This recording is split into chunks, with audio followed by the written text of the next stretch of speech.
Please be seated.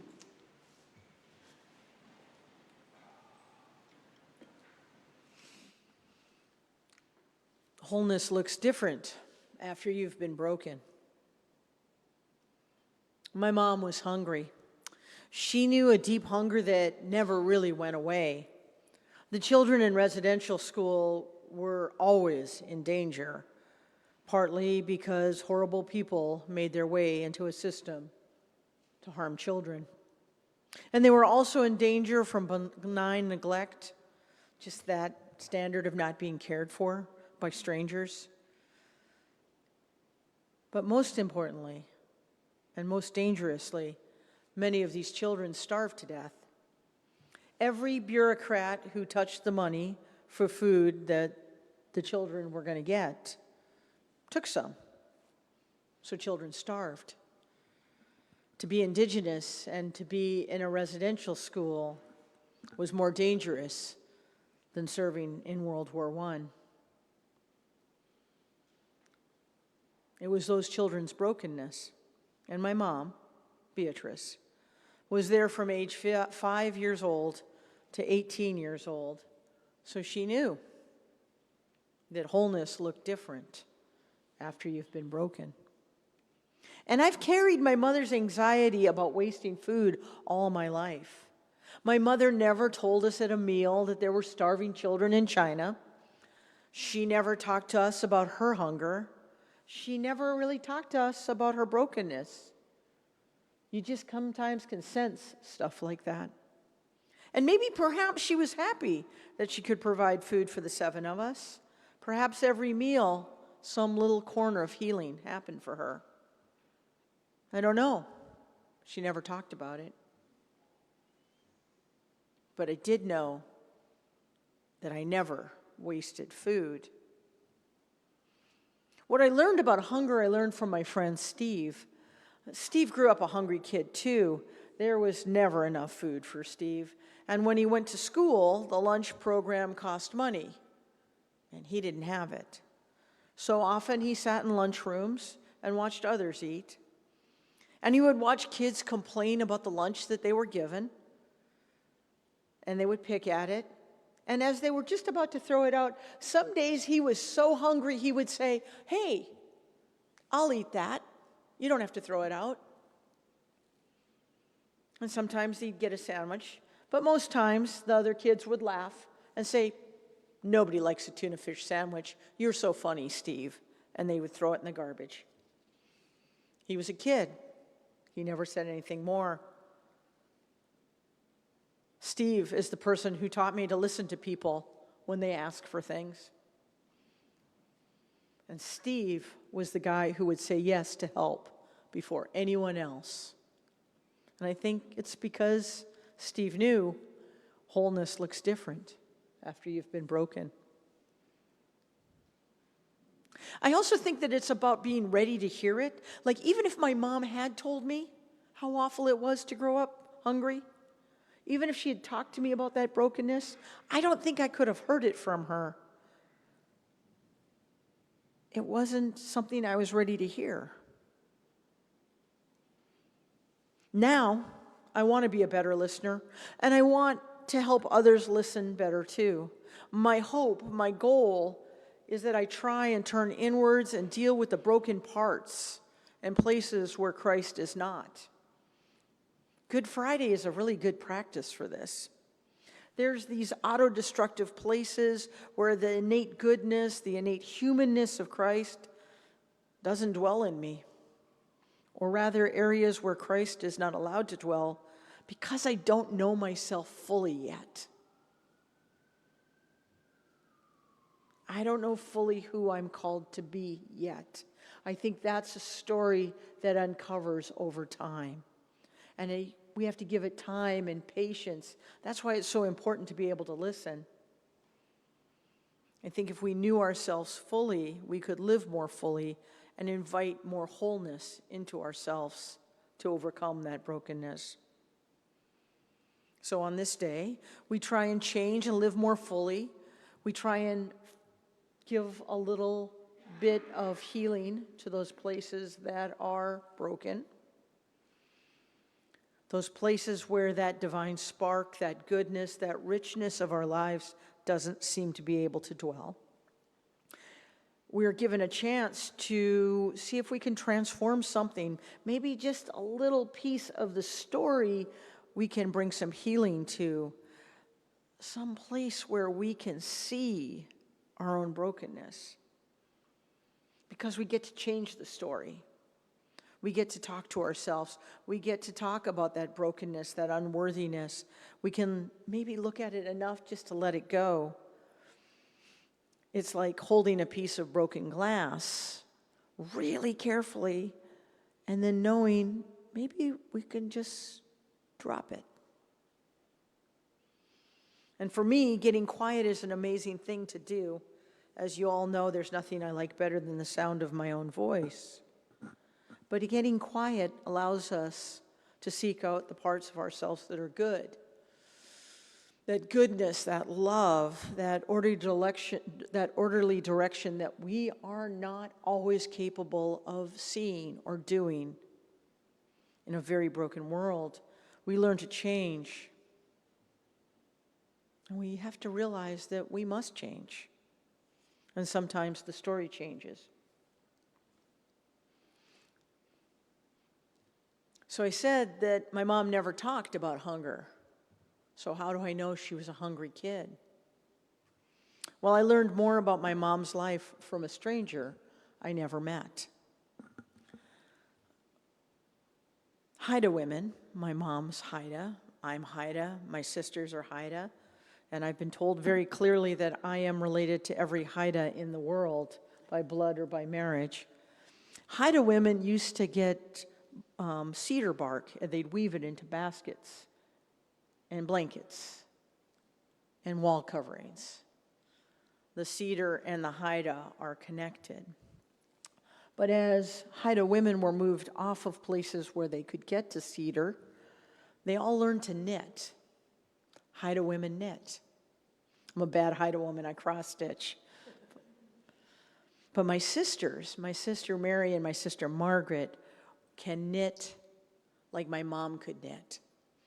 And they decided that they were going to go on a knitting retreat, which sounds horrible, right? But they were very excited. And so my sister Margaret flew up to British Columbia to spend time with my sister Mary, and they got on a ferry to go to this knitting retreat. And it was a Fair Isle knitting retreat. Now, if you knit, Fair Isle is like the gold standard, right? Something about parking yarn and patterns, the whole thing makes my head spin.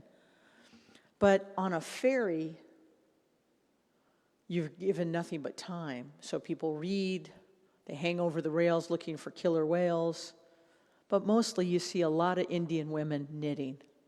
And they all found each other, and they took over one of the front things, and we're all knitting together, excited. Like they weren't going to knit for 3 days. They had to knit on the ferry to get there, right? So they all found each other on the ferry, and they were all knitting, and they were all starting to talk as women do. And my sisters met a woman who I'll call Pam. And everything that my two sisters said about their lives and why they were going to this knitting retreat, Pam would respond with, oh no, shut the door, me too. Our mom was Haida. Oh no, shut the door, my mom was Haida. Oh, my mom was from Old Masset. Shut the door, my mom was from Old Masset. And it continued. My mom was taken and put in St. Michael's School. My mom was taken and put in St. Michael's School. And so these three women started to call each other cousin throughout the entire weekend, parking yarn, working on patterns, making Fair Isle sweaters. A couple weeks later, my sister Margaret was back home, and her phone rang, and she was in a movie. And I love this part of the story, and hopefully my sister Margaret isn't watching this. Her husband picks movies on one weekend, and then she picks movies the other weekend, so it was his weekend to pick the movie. So she answered her phone and left the theater. And it was this new acquaintance, Cousin Pam. And she says, hey, I have a question for you. And she said, sure. She goes, "Do you have a brother Wilfred?" Kind of a very specific question, and sure enough, we do have a brother Wilfred. And I think my sister fought the urge. She goes, "Shut the front door. I have a brother named Wilfred." No. She said, "Yeah, I have a brother named Wilfred." She goes, "And a sister named Sandra." She said, "Yeah, I have a sister named Sandra." She goes, "My mom knew your mom. By blood or by marriage, all the high to know each other." And my sister Margaret said, "How does your mom know my mom?" Because generationally, we knew they were nowhere near each other in age. And she said, "Well, my mom was in St. Michael's School, and every Sunday, your mom would show up with a picnic basket full of food and feed all the Haida kids. My mom was a hungry kid. And wholeness looks different after you've been broken. Hearing that my mom brought food to feed other kids gave me a part of the story that I never knew. And it changed the story for me. It gave me a glimpse into the world that my mother lived. So when the story is changed, we're called to look at it anew. Good Friday is a difficult reading. We hear the passion of Jesus, and it feels a little bit like maybe we're wallowing in a brokenness. But what would I tell? Well, how would you hear if I told you this is not a story of brokenness, though it feels that way? What would you feel if I told you this was instead a story of rebellion, a story of reframing, a story of the powerless taking power, the broken reaching out and claiming some wholeness? Nekima Brock is a theologian, and she works with moral injury. And she said this about the passion that you just heard. Christianity that is true to the life of Jesus Christ tells his death as a story of resistance to the Roman Empire, not as a story of how the empire acted God's will. This is really important, right? How many of us have heard the story that somehow God killed his only son so that we could be saved, which is a really crummy telling of the story? Nekima Brock says, it is not a story of how the empire enacted God's will.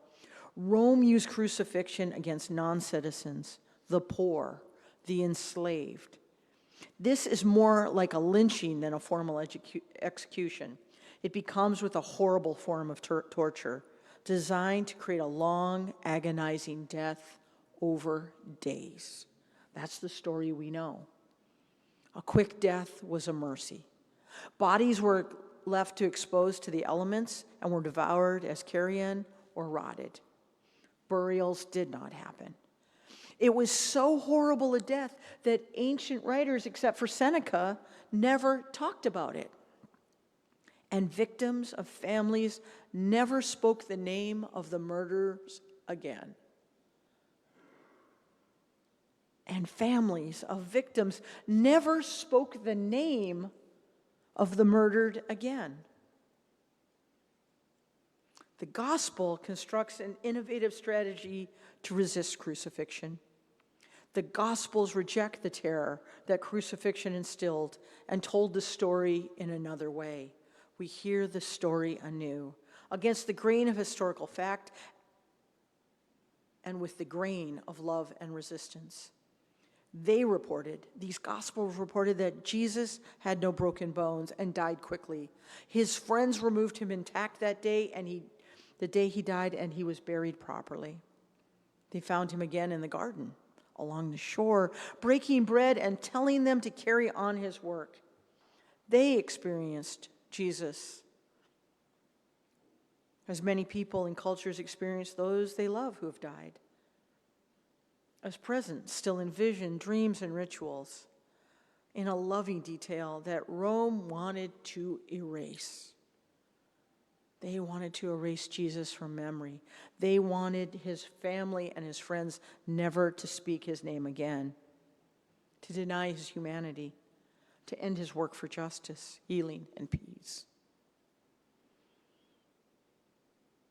So instead of hearing this as a horrible story, of wallowing in a grief that is not even important to us anymore, we need to hear this as something else. That wholeness comes differently after you've been broken. Our work now becomes to hear the story anew, to change the story, to practice this here, now, this Good Friday, and to take stories and change them. My mom was a hungry kid. And yet, she went back to a place that was horrible. She went back to a place that she never wanted to go anywhere near. She went back to a place that she somehow forgot and erased and never told her children about. But in that time, she went back and brought wholeness in the face of brokenness. And she fed those children. Reclaim the story. Resist the story if it's a story that destroys you. That's what Good Friday is about. And now, to do all of that is our work. Amen.